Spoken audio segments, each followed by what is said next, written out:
we get the change in heat of the reaction is equal to the sum of the heat change for each step. And sometimes that's the only way we can figure out what the total energy change is to by going stepwise. When we do this, we're working through something called Hess's law. So an example of Hess's law would look like this. We want to look at the amount of energy involved in taking elemental tin and elemental chlorine and combining them to form tin chloride, tin 4-chloride, which is a liquid. Okay, it turns out we can't do that just looking at values. So what we have to do, or we can't do it experimentally either. So what we have to do is we have to take a look at some steps to get there. So one step we can do is take tin plus chlorine and we go part way. So we get to tin chloride. Tin chloride's a solid. We can find the enthalpy of that reaction, the change in heat. It's exothermic.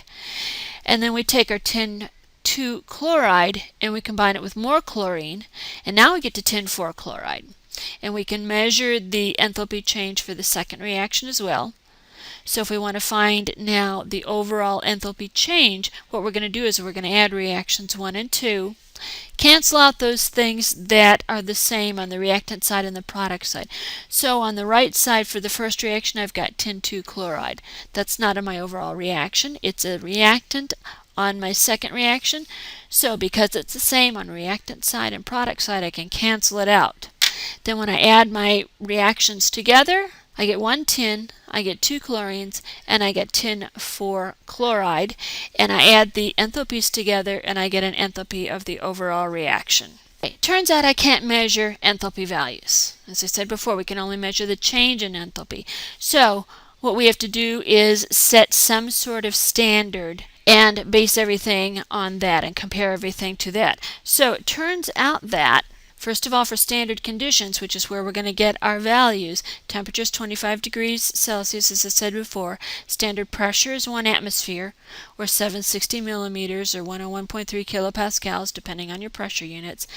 And if I'm dealing with aqueous solutions, standard conditions are 1 molar solutions. So the amount of energy it takes to form an element is assigned to a 0 value. Enthalpy of formation for compounds I can measure because those are synthesis reactions.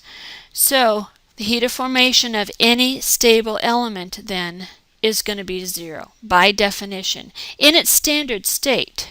If it's a non-standard state element, for instance if I'm dealing with hydrogen atoms or oxygen liquid or sodium liquid, that's not a standard natural condition for that element, so it's going to have a non-zero heat of formation. But if I'm dealing with solid sodium or hydrogen molecules or gaseous oxygen, the heat of formation for all of those is going to be 0.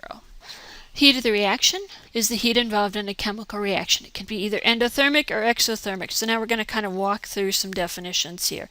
And there are a variety of different types of heats of reaction we can take a look at. And they are all variations on this theme. Heat of formation is the amount of energy involved in taking elements, forming a compound, whether in its standard state for the compound or not. All compounds have non-zero heats of formation. Heat of combustion, simply a specific type of a reaction, it's a combustion reaction. Heat of vaporization. Here we're not looking at a chemical reaction so much as a physical change. We are taking some liquid, we are adding heat to create a gas, a vapor.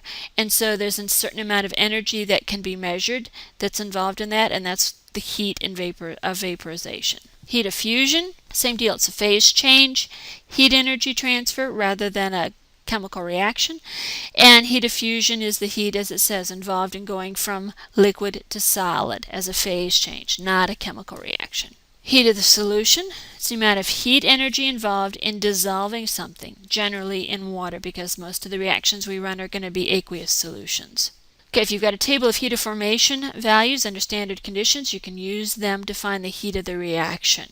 And the formula is this. Heat of the reaction equals the sum of the heat of formation of the products minus the sum of the heat of formation of the reactants. And the back of your chemistry textbook has a table of all the heats of formation, and that's where I would suggest you go to get those values. Okay, so if we take a look at an example, here's our chemical reaction. We've got 8 aluminums, 3 iron oxides, and that reacts to give us 4 aluminum oxides and 9 irons. So my coefficients for the balanced reaction are identified: 8 aluminums, 3 iron oxides, 4 aluminum oxides, 9 irons. So if I'm going to do this delta H reaction, it's going to look like this. So my coefficient, the 4, comes from the products, aluminum oxide, times the heat of formation of that compound, plus 9 times 0. It's because iron is an element, so its heat of formation is 0. Then I subtract the sum of the heats of formation of the reactants. So that's why there's a minus sign there. Coefficient of 8 for aluminum, the reactant, so it's on the right side, 0 because heat of formation of aluminum metal is 0, and then 3 iron oxide, so we have 3 here times the heat of formation of iron oxide. And that is how we use heat of formation, heat of reaction equations to find the overall heat of the reaction.